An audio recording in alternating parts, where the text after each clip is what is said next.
What's up, everybody? It's your girl, Whitney B, and we are back with the seventh episode of Sports Talk with Whitney B, and I am so excited to be here, y'all. I know I say that every week, but every week I mean it. I'm really excited to be here, and I'm really thankful for all of you.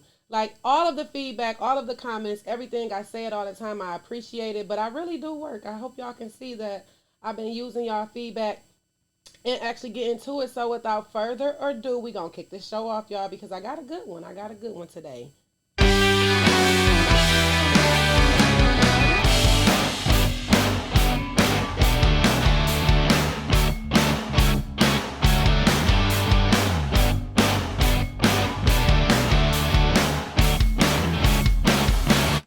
All right, again, welcome back to the seventh episode of Sports Talk with your girl, me, Whitney B.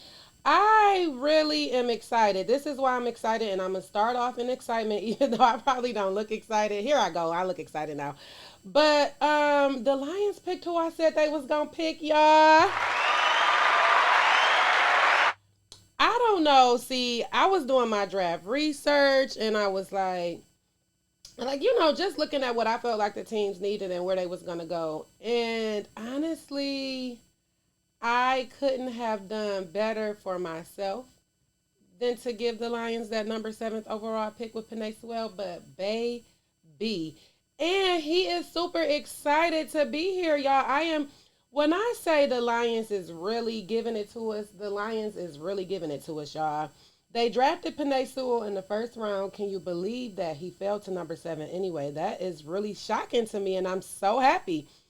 But I also heard that the Lions was interested in scouting him anyway, and that he was number 2 on their list. So that's also exciting for the Lions.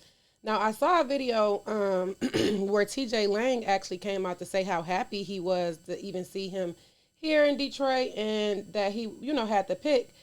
But Sewell, he like, okay, I'm happy, and I'm happy to hear all the praise and what everybody is saying, but I wanted to prove myself, and I love that he wants to prove himself. Now, on the screen, y'all can see where the Lions drafted all of their draft picks in the draft this year. So I'm happy. The Lions, addressed the offense and the defense. We also got a wide receiver, even though some people wasn't happy, about the placement where we got the wide receiver, but it's cool. I feel like the Lions are on a come up to doing what they said they wanted to do. Now, you guys see the second in the second round they drafted Levi O. I'm not gonna mess up his name. I'm gonna just call him Levi O. He's a defensive tackle. Y'all, Levi so turned up. He was doing the video with Sports Illustrated. They was asking him questions about what he liked to do, and this is a little bit about what Levi said. I got a real quick clip. Listen. I was pretty shocked. I got some insight that might be coming, but I was still shocked when I have it. I'm happy now. I like people up. I like to get off the line and just put my helmet or my hands on the offensive lineman and up an offensive scheme pretty much. I like pushing them back 2-3 yards and just making them feel like. Now, if that is not the thing that's going to excite us, y'all, what? Like, if that's not the Dan Campbell way, I don't know what else could be the Dan Campbell way. He coming in already like he liking to mess people up. He want to push them linemen back. He want to get people off the edge. They not going to see him coming. I said, oh, the Lions, they draft the right person. He's definitely going to be biting kneecaps. I can't wait to see the first kneecap that he bite, because Levi O is definitely the kneecap biter, okay? Take my word for it, and this is why Brad Holmes and Dan Campbell and them, that's why they went on out and got him, because we needed him. We need that attitude here in Detroit. And it seems like a lot of the people that they got is for the culture, for this new culture, ready to build, ready to be a winner. And I'm so excited. Like, usually you would think that people would be sad to be drafted to a team that's not doing so good or is not projected to do so good even for this season. But instead, these guys are coming in hype, ready for it all. And then what's crazy is y'all know, they talking about Aaron Rodgers. He won out of Green Bay. You know, that is great news because that puts Jared Goff in a position to be the number one quarterback in our division. Um, I know a lot of people was upset with that stuff with Justin Fields, the Lions not drafting Justin Fields, and then him going to Chicago. But honestly, y'all, for real, now me, and this may be a bias, you know, because y'all know I love Michigan, go blue. But in NFL, it's not that these players come out of Ohio State and ball out and do good anyway. So, I mean, good luck, but we need Aaron Rodgers out so that Goff could be that number one. And I'm excited, and it's talks about Denver, and that's cool. Aaron Rodgers is cool with the cold states anyway. It's not like he going nowhere where he ain't gonna be. It's not going. He not used to it. It's basically the same. So I think that Denver might be a good spot for him. Actually saw earlier. Richard Sherman was saying Washington, and I said, "Whew, Washington." Now Washington may really be the spot because basically all they need is an Aaron Rodgers, and that they could very much well go all the way, but we just need him out of Green Bay. That's all I know about that. Excuse me, y'all. That came out of nowhere. Now, moving on, we're going to stick on the draft, but I'm going to move on a little bit to Deion Sanders because in the NFL draft, Deion Sanders wasn't too happy this season because for some of you that don't know, Deion Sanders is the head coach at Jackson State University, which is an HBCU. Now, the report came out that out of all 259 picks, none of them were HBCU players. So he went on social media, as you guys can see there in front of you. And if you can't see the screen, if you're listening, his quote says, "And we have the audacity to hate on one another while our kids are being neglected and rejected. I witnessed a multitude of kids that we played against that were more than qualified to be drafted. My prayers are that this won't ever happen again. Get your knife out my back and fight me, not against me." Now, if you guys remember a little bit ago, I did report on Hersey Miller, Master P's son, going to Tennessee State University to play basketball. And his goal in that was to get the spotlight on more HBCUs. I understand what Deion Sanders is saying here and what's going on because it's like in our culture, we want to push our kids to go to these schools, support your culture, go and do this. But then if they want to play professional sports, it's almost like they have to go to other schools because then they'll have the chance to be drafted and do other things. And it's kind of, it's really, I don't know, like that. I don't know because it's almost like we just want our kids to have the best opportunity that they can have. But what's fair and what's not fair? Like back in a lot of NFL drafts or even NBA drafts, like how many times or how much do HBCU students get drafted? And I really want to see the NFL change that. But also we have to go to these schools because these players are going to be the same players regardless if they go to USC or Howard. The point is they have to want to go to these HBCUs, I feel, and ball out so that the scouts can start looking.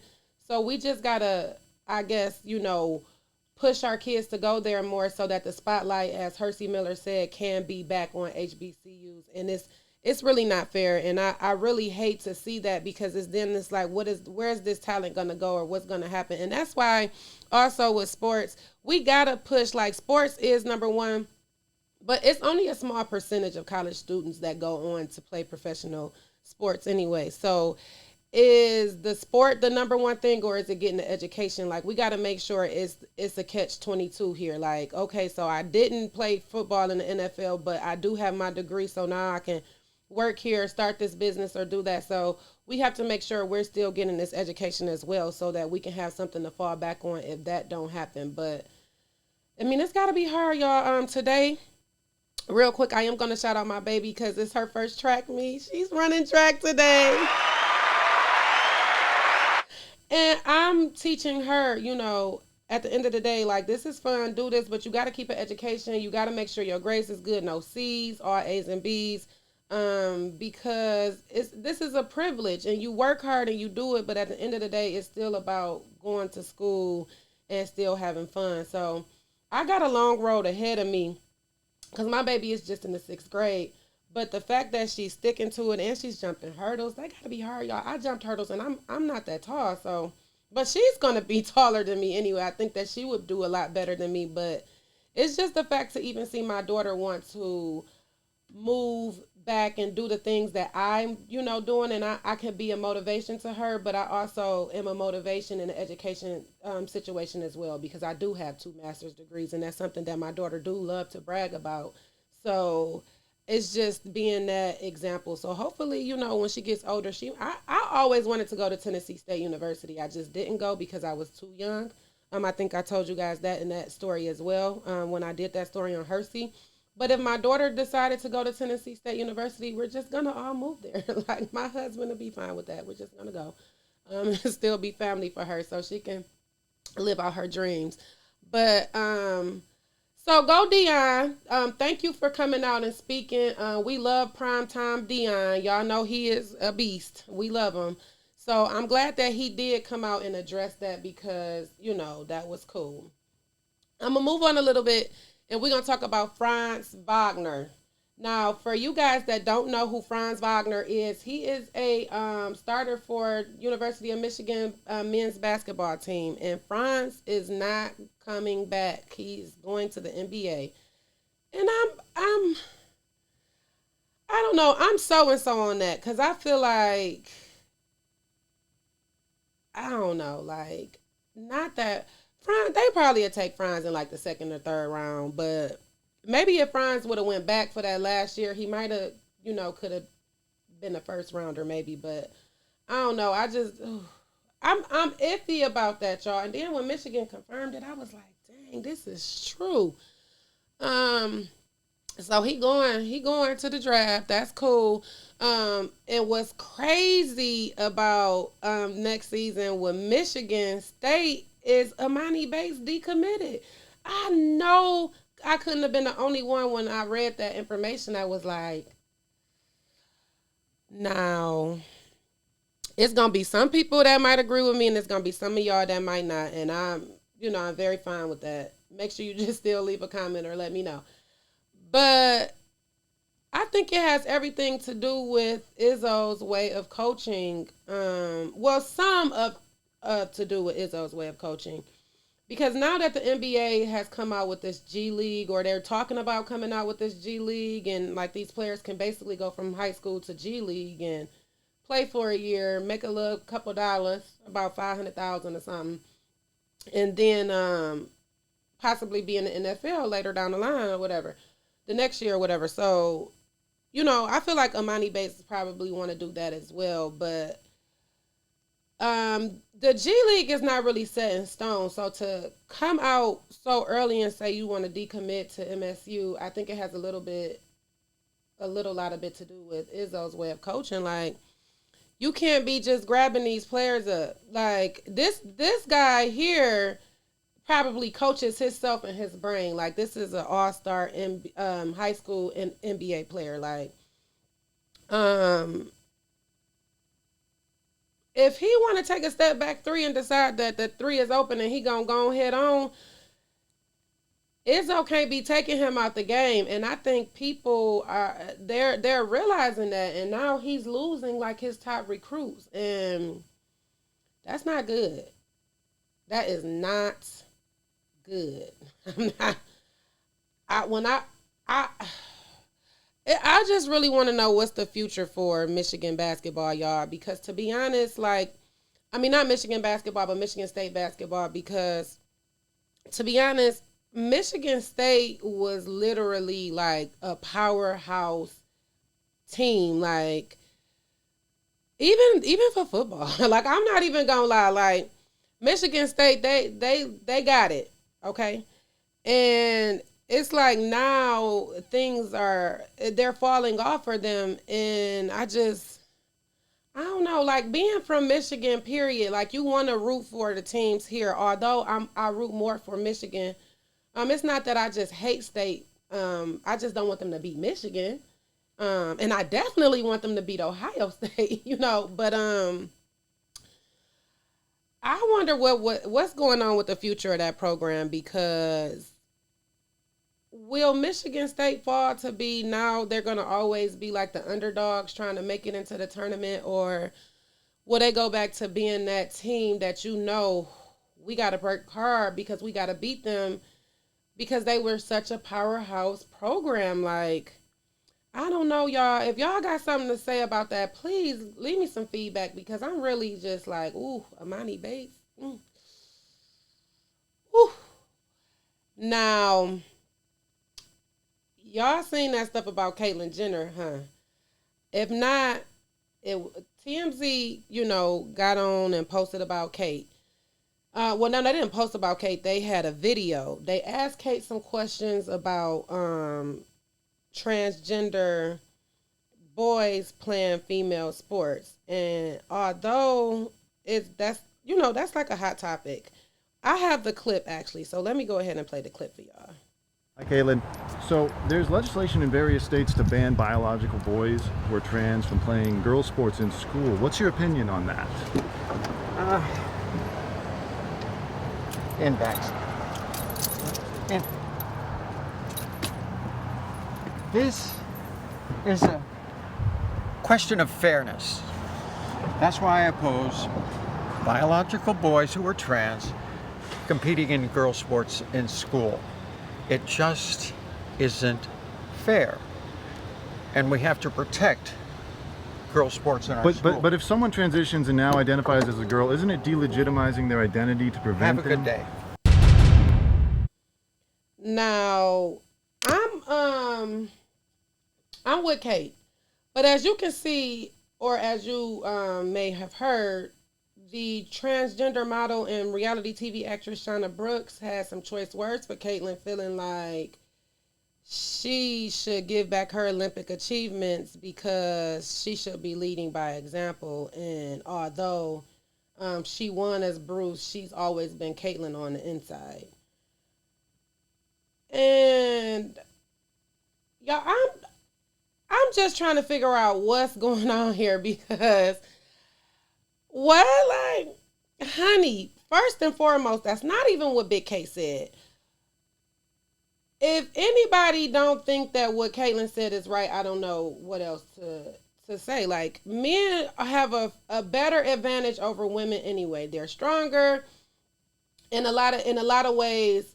So being a biological man, especially in the school level, the high school level and stuff like that, which they were talking about, you shouldn't be able to play a female sport. Like, you're going to have the advantage over them. Like, why not play a man's sport? Or why don't they just come together with like a league for people that's trans, so that they can have their place? Like, at this point, we have different bathrooms, like everything is accepted. Why not come out with the league for that? Because fair has to be fair. That's just like a guy running against my daughter. Like, no, that's crazy. Like, that's unfair. That's unfair to my daughter. Like, no.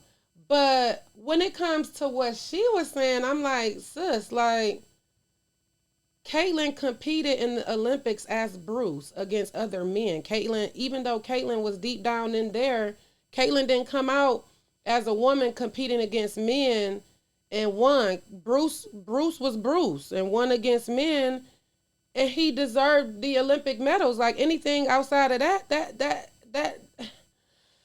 And I be wondering why social media, like, why do we even still have social media? Like, if you're really not trying to keep up with your friends and figure out what's going on for everybody that have moved out of town and stuff like that, or promoting your business or stuff like that, like, why? Because it's giving so many people a platform to just say what they want to say, and then it makes no sense. Like, lead by example and give up your Olympic gold medals? Huh?